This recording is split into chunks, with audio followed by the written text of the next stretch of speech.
جب کسی بندے کے ذلیل ہونے کا وقت قریب آتا ہے نا، تو وہ اولیاء کاملین پہ بھونکنا شروع کر دیتا ہے اور پھر وہ ذلیل ہو جاتا ہے۔ جیسے انجینئر مرزا جو ہے وہ ذلیل ہوا کہ اسلامی نظریاتی کونسل نے بھی اسے گستاخ قرار دے دیا، اور ہم تو بڑی دیر سے کہہ رہے ہیں کہ یہ بندہ نہیں بلکہ بہت بڑا فتنہ ہے، اور اس فتنے سے اللہ سبھی لوگوں کو محفوظ و مامون فرمائے۔ ہم تو بڑے عرصے سے یہ دہائی دے رہے ہیں، لیکن لوگوں کو یہ بات سمجھ نہیں آ رہی تھی۔ اسلامی نظریاتی کونسل کے فیصلے کے بعد بھی کچھ کرائے کے اینکر جو ہیں وہ انجینئر مرزا کی حمایت میں بول رہے ہیں، تو میں ان احباب کو یہ بغیر نام لیے یہ پیغام دینا چاہتا ہوں کہ یاد رکھیں، جیسے چور کا حمایتی چور ہوتا ہے، ظالم کا حمایتی ظالم ہوتا ہے، اسی طرح گستاخ کا حمایتی بھی گستاخ ہوتا ہے۔ لہٰذا آپ اس کی جھوٹی وکالت کرنے سے باز آ جائیں اور امت میں کوئی نیا فتنہ جو ہے اس کو ہوا نہ دیں۔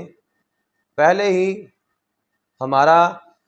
اور ہمارے ملک کا کافی نقصان ہو چکا ہے ان فتنوں کی وجہ سے، اور آج اگر علماء میدان عمل میں آئے ہیں اور انہوں نے ایک بہت بڑے فتنے کی سرکوبی کی ہے، تو آپ اپنے علماء کے ساتھ کھڑے ہوں، بجائے اس کے کہ آپ ایک گستاخ کے حمایتی بنیں۔ آپ کو تھوڑے سے ہوش کے ناخن لینے چاہیے، اور یہ سوچنا چاہیے کہ کل قیامت والے دن نبی پاک صلی اللہ علیہ وآلہ وسلم کی بارگاہ میں ہم کون سا منہ لے کر جائیں گے۔ اور میں اپنے علماء سے یہ بھی ریکویسٹ کروں گا، بالخصوص مفکر اسلام، بحر العلوم، کنز العلماء ڈاکٹر مفتی محمد اشرف آصف جلالی صاحب زیدہ شرف سے یہ بھی التماس کروں گا کہ گستاخ مرزا کے جو لوگ حمایتی بنے ہوئے ہیں، ان حمایتیوں کے حوالے سے بھی ایک فتویٰ جو ہے وہ شائع کرنا چاہیے کہ گستاخ کے حمایتی کے حوالے سے شریعت جو ہے وہ ہمیں کیا بتلاتی ہے۔ ہو سکتا ہے کہ آپ کے فتوے کی وجہ سے کافی لوگ جو ہیں